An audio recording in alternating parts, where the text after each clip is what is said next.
how can advancements in precision medicine be made more inclusive and equitable to ensure that biomarker-driven treatments benefit diverse populations equally? Second part is, what do you see as the most pressing research priorities in understanding and mitigating these biomarker disparities? So I think first and foremost, testing is key. I mean, educating clinicians, healthcare providers that every single patient, no matter what clinical characteristic that may be, age, sex, ethnicity, race, needs to be tested broadly with the same mutational profile or same biomarker profile. Having somebody in your office who never smoked, those patients generally will have broad panel and next generation sequencing. If you have an 85-year-old patient who's a former heavy smoker, the rate of mutational testing comes down. So I think we need to remove that bias, those clinical biases that we have, that we carry with us on a day-to-day basis. We need to test all patients with lung cancer, regardless of any clinical characteristic. And what I tell my fellows, my residents, and what I talk to patients about is really all you need is lungs to develop lung cancer. We need to remove that stigma. And when we remove that stigma, we will be testing more broadly in our practices.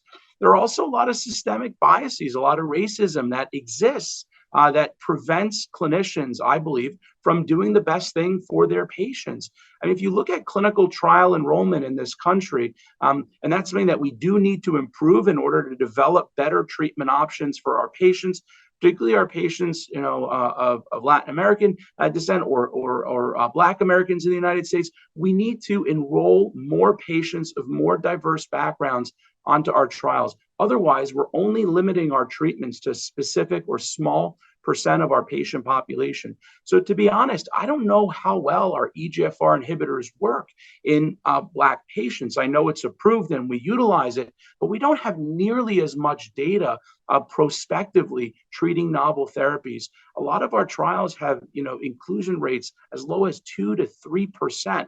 And we know that our Black patient populations make up 13 to 15% of our practices. So I think more needs to be done to align our enrollment on trial. I think from institutional policies as well as governmental. So the FDA has really made a forceful statement here to pharmaceutical companies that if your data is not inclusive of a U.S. patient population, this will have ramifications for approvals in the future. So a lot needs to be done in the sense of education, both from the healthcare provider end, but also from the patient end, to really motivate patients to enroll in trials. And one positive that I've seen from the patient support groups, the advocacy groups, particularly the EGFR resistors group, for example, we've seen a tremendous sort of push for patients to enroll on trials, again, to benefit themselves as an individual patient diagnosed with EGFR mutant lung cancer, but also to help those who come before or after them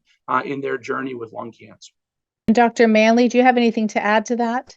I think he hit most of it, but I will say that, you have to test everyone because there are people that have risk factors for lung cancer and those that don't. And one of the leading risk factors is history of smoking, but there's a significant population of specifically Asian females that don't smoke. And even recently, they've been showing that Black women that don't smoke also have increased rates of lung cancer. And we don't know why. So we still need to be able to test all these patients across all the indications and maybe cross-reference with stress, income, socioeconomic status, and really try to determine maybe if there are certain specific drivers. What we didn't talk about, we know that there are some epigenetic changes that may occur due to stress. We also know that there's some changes in tumor mutational burden, some stuff out of MSK.